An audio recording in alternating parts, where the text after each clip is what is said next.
Hi, and welcome to this month's market update. I'm joined by Philip Naylor, a member of our capital markets and asset allocation team. Hi, Phil. How are Hey, you? good, thank you. That's good. So, the month of April has continued to be volatile. Could you talk us through what has been going on? Yeah, thanks, Wade. It certainly has.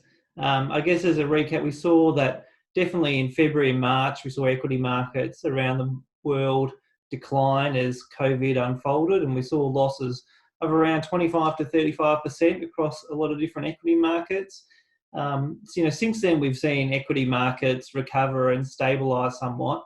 And really, it's been two kind of things driving that. On the one hand, it's been in terms of the COVID data, there has been a move by a lot of advanced economies in particular to move towards containment. We've seen some flattening of the curve. That certainly helped investor sentiment somewhat. And then also we've seen a big move in terms of policies being announced in terms of trying to support the economic recovery when it eventually happens, both in terms of fiscal policy and announcements there, but also easing by central banks.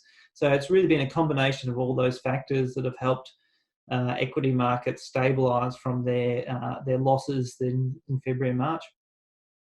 Thank you. So, how do you think it's played out in Australia compared to the other developed countries? Yeah, we've seen equity markets overseas in other developed markets, particularly the US, recover more strongly than Australia. There's a few reasons for that, but really one of the main reasons is because of our heavy weight in our index towards both financials and commodity-related stocks. On financials, we know that we've moved to a world of very low interest rates, and low interest rates in general can hamper the earnings of banks and financial corporations. So given Australia has a big weighting to that sector, that's one reason why Australia hasn't performed as strongly as others.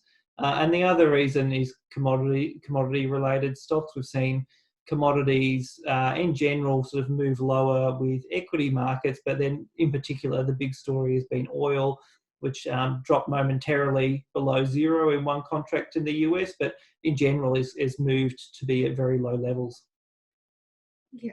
So you mentioned the collapse in oil prices. How do you think that's going to feed through and affect the global economic outlook?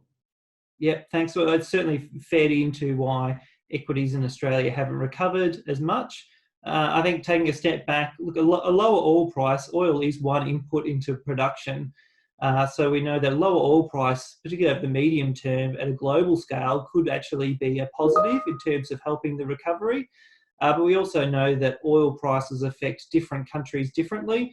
And so for some emerging market countries that are oil exporters, this low oil price is just going to come as a particular tricky to deal with headwind at the same time as dealing with coronavirus. So we're monitoring the commodity markets, but also thinking through how it may affect different regions. Thank you very much for the update, Phil, and thank you for joining us.